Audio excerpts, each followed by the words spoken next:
O terceiro motivo que eu vou falar agora é a falta de conhecimento sobre finanças, certo? Falta conhecimento sobre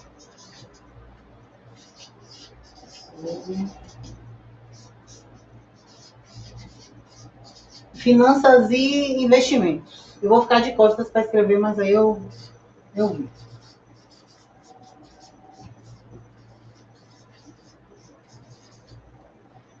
Tá. Então, o que a gente tem para falar sobre essa questão da falta de conhecimento?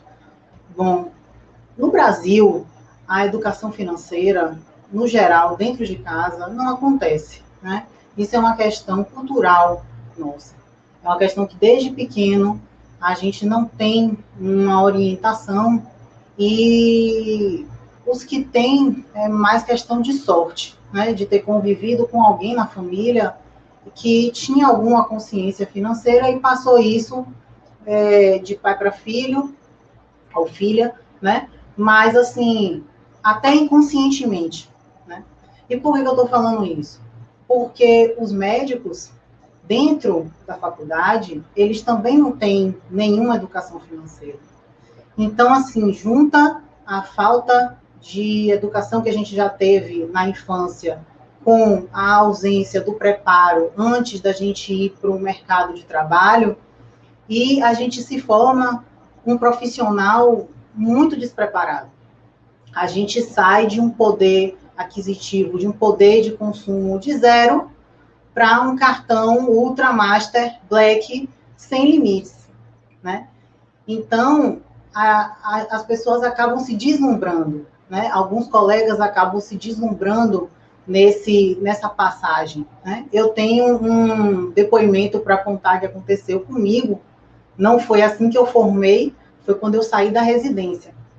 Porque durante a residência, eu ainda tinha uma limitação financeira, né? Então, assim, eu não via a hora de terminar para eu poder começar a ganhar mais dinheiro.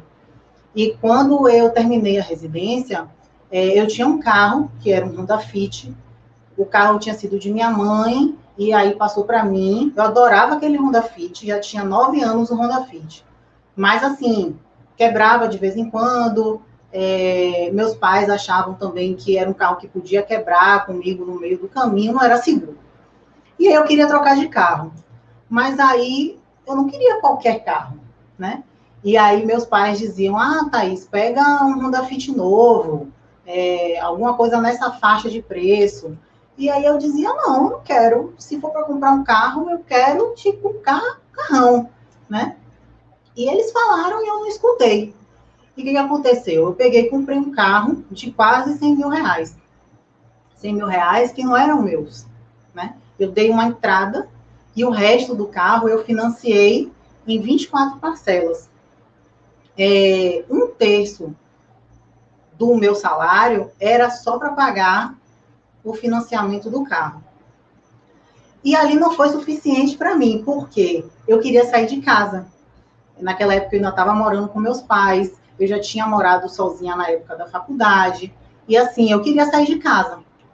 Então, eu precisava de mais dinheiro para poder morar, alugar um apartamento, né? Então, o que foi que eu fiz? Eu fiz o que todo médico, quando está numa situação que toma uma decisão errada, ele faz, que é o quê? Aumentei minha carga horária, peguei mais plantão,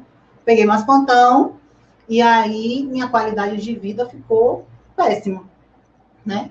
Eu sei que eu não estou sozinha, né? Eu estou falando isso aqui, mas eu tenho certeza de que quem está aí do outro lado, que é médico, conhece alguém que já fez isso, ou a própria pessoa já fez. O interno que Antônio falou, que tinha aquela consciência financeira, ele tinha 2 amigos recém-formados, lembra? Sim. E um dos meninos, eles tinham feito a mesma coisa que eu, só que assim, ele estava muito pior. Ele ficou endividado, e aí o interno, como era um amigo próximo, viu o que tinha acontecido, e a partir daí tomou para ele esse exemplo, né? E a partir daquele momento ele decidiu que ele ia usar o dinheiro dele de forma inteligente. Então, assim, ele teve muita maturidade, porque ele podia ter ignorado, né? Então, assim, eu sei que eu não estou sozinha. E uma das razões da gente estar aqui fazendo o que a gente está fazendo aqui hoje é para que, se você já cometeu esse erro, que você saiba que tem como as coisas mudarem, e se não, para que evite, né? Para que você enxergue que isso daí pode estar aí, você pode estar agora olhando um carro, nesse momento, né? E tem aqui eu contando essa história, tá? Além dessa parte de não ter a educação financeira, nós médicos, a gente não tem, assim, muita paciência para ficar estudando sobre finanças, né? A gente coloca muita dificuldade. Tem muita relação também com manter as aparências, porque no mundo médico, quem está de fora acha que médico tem muito dinheiro. Quem está chegando agora, recém-formados, vê um médico de fora com um carro bom, uma médica com uma bolsa de marca, com um sapato de marca, com joias. Então, assim, para ele se sentir incluído naquele grupo, o que ele faz? Ele repete. É o que a gente faz, a gente repete, né? E aí chega um momento em que o médico ele não consegue dar conta daquele padrão de vida que ele chegou, né? A gente tem uma falsa sensação de estabilidade na medida em que a gente vai trabalhando e ganhando dinheiro, achando que pode criar dívidas. Então, chega num momento em que você está com um carro de luxo, um apartamento de luxo, mas completamente endividado, né? E aí que vem o benefício de estudar as finanças. Qual que é o benefício de você entender sobre a educação financeira? Você ter uma educação financeira. Você consegue ter clareza. Para mim, foi isso que aconteceu, né? Eu consegui organizar minhas finanças, né? Consegui enxergar aonde que eu estava gastando mais. Eu não era meu perfil não era de gastadora, meu perfil é de poupador, mas ao mesmo tempo eu não colocava meu dinheiro para render, e eu tinha alguns, como é que eu vou dizer, alguns ganchos, eu tinha alguns momentos que fazia com que eu gastasse um pouco mais, e eu não sabia disso, gatilhos, até eu fazer o meu planejamento financeiro. Então, assim, como curiosidade, né? Uma das coisas que eu descobri é que eu não podia ir em farmácia. Farmácia, para mim, era a minha perdição. Então, quando eu fiz o meu planejamento financeiro a primeira vez, eu vi que eu gastei R$ 600 de farmácia naquele mês. E eu olhei assim e falei, meu Deus, eu gastei com o quê? Né? E então, hoje, quando eu entro na farmácia, eu entro assim, o que que eu vou comprar? Foco. Porque senão eu quero comprar tudo que tem na farmácia. Coisa de cosmética, esmalte para pintar unha, um monte de coisa, a mulher sabe. Então, assim, o benefício de estudar as finanças é esse, é você conseguir enxergar o que está acontecendo, você ter clareza, você dar um diagnóstico da sua doença financeira do momento, né?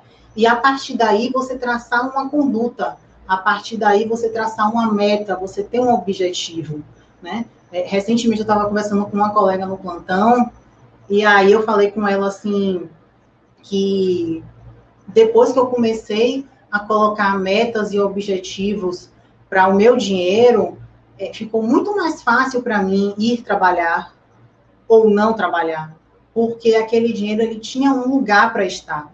Então, nos dias que às vezes eu acordava cansada, eu lembrava, não, esse dinheiro é para isso. Então, eu ia trabalhar feliz.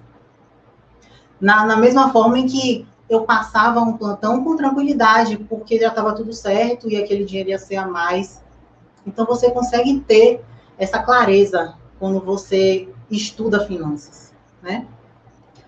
Os médicos de sucesso, os médicos milionários, eles sabem que para você aprender finanças, você não tem que virar um assessor de investimentos, né? Você precisa saber o suficiente para você poder viajar e você saber o quanto que você vai viajar.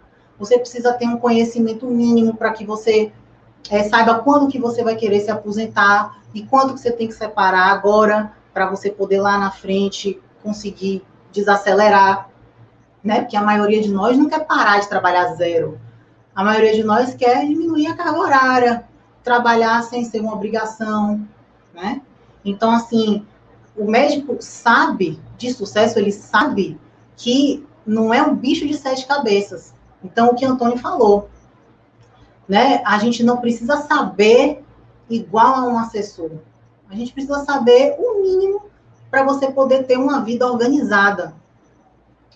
Outra coisa importante, não se importar com a opinião dos outros. Eu falei na estante sobre a questão de manter um padrão de vida muito alto, né? Um médico que é milionário, ele com certeza não se importou no momento em que ele estava ali com um celular antigo, todo mundo dizendo que aquilo não era celular de médico, e ele, ó, meu dinheiro não é para esse celular, meu dinheiro é para aquele investimento que eu estou fazendo na bolsa de valores, e não está nem aí. É diferente. O cara ele consegue chegar de noite, deitar e dormir tranquilo, enquanto o outro que tem um BMW, né, na garagem, está lá acordado dando plantão. Então existe essa diferença que é muito importante, né?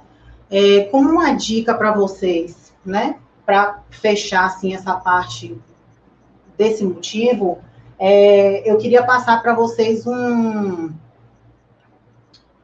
deverzinho de casa, que é o quê?